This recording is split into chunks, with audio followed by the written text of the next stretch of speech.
Welcome back to Full Circle Florida. Let's get right to our panel conversation. She is the voice of reason here. The distinguished political science professor from USF, Dr. Susan Macmanus, is joining us. Okay, the governor's book. Is it a real difference maker for him? At the moment, it's perfect timing, and let me tell you why. He doesn't want to formally announce his candidacy, just like Bidenism, because as soon as they do, they get into a really rigorous rules of the federal finance, campaign finance rules. But for DeSantis right now, think of it. He's going to be on the campaign trail, but talking about his book, going to the likely early primary states, introducing himself to people that maybe heard of him but don't know much about him, and go from one state to the other.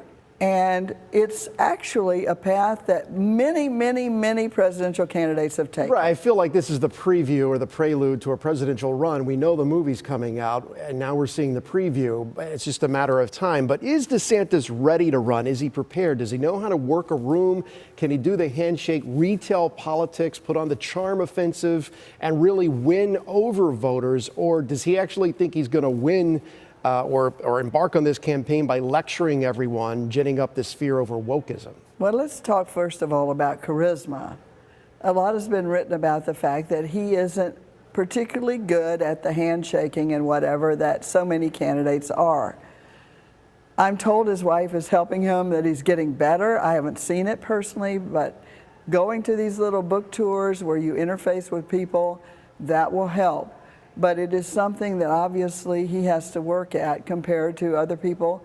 On the other hand, some people see glad-handers as all show and no substance. So it's one of those things that's a little bit different. I thought it was interesting. He sort of mentioned himself in the same sentence as Ronald Reagan in one of these interviews lately, where he said that he's working the media the way Reagan did, that they didn't come after Reagan, they're not coming after me. But there was a striking difference between Ronald Reagan and Ron DeSantis. DeSantis, to me, comes off more like Richard Nixon than Ronald Reagan in the sense that he is sort of antagonistic with the media, whereas Ronald Reagan had them were like putty in his hands. They were, the White House press corps was very easy on him. It wasn't until the second term that they got sort of, with the Iran-Contra scandal. Is he going to have to learn how to play the media a different way? There's a difference between fielding questions at a news conference and actually sitting down and, dare I say it, being a little vulnerable to revealing who you are as a person. What's behind the facade? Well, a lot of it will be when the debates occur, because I was just reading that the Republicans are thinking about having, anywhere up to 10 debates. The first one is going to be in August.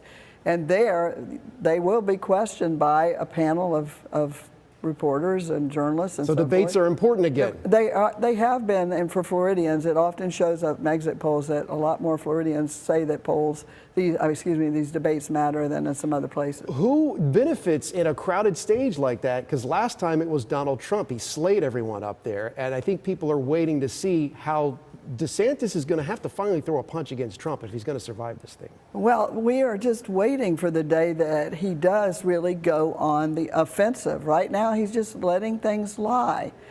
And it's an iffy way to do things, but probably at this point, very shrewd not to get into a tit for tat with Trump, because 2 polls have been taken recently of just Republican likely primary voters. I think one was in Michigan and one in California. And what they've showed is that Republicans don't like the nicknames and the mudslinging that Trump is doing right now.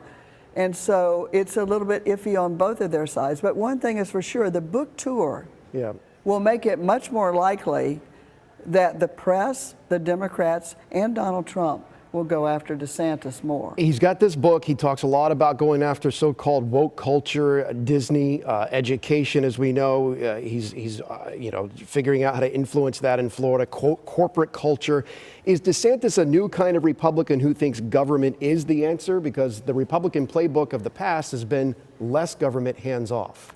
Right, and there are some within the Republican ranks, particularly moderates and more establishment Republicans, that think that going after big business like he is counter to what Republicans usually do. Mike Pence said he wouldn't have done the Disney deal. A good example. On the other hand, if you couch it in a way that DeSantis is, it has a different meaning to people. So, for example, if you say, as you did, some criticize him for thinking government's the answer. But what if the answer to the problem is a different one? Does that mean that you're just enhancing government, or are you correcting government? And that's a very little nuanced difference Right. that will be talked about a lot. To me, there's this existential debate that's happening right now. I don't know if people think about this every day, but it strikes me, what is freedom? What does it even mean anymore? Does freedom mean government getting off your back, not forcing you to take a vaccine, the freedom to say or do what you want, tell a bad joke, an offensive joke without getting canceled, to be able to read what you want, study what you want, even if somebody thinks it's ridiculous? Could you make the argument that both sides are claiming that freedom is at stake and that they're the defenders of freedom, and yet they're also encroaching on freedom? Absolutely. And in fact, both sides claiming that they were the Freedom Party was really evident in our statewide elections last year. Both parties were saying, both candidates for governor were saying, I'm about freedom, and the other was saying, no, we're about freedom. Freedom is in the eye. And let me just take another thing. Let's just talk about, freedom of speech. So for some, if you restrict it, that is a good thing. For others, it's not a good thing. Just an example of censorship. One person's expression might be seen as truthful, but another might be an action or an exclusion of something as totally censorship.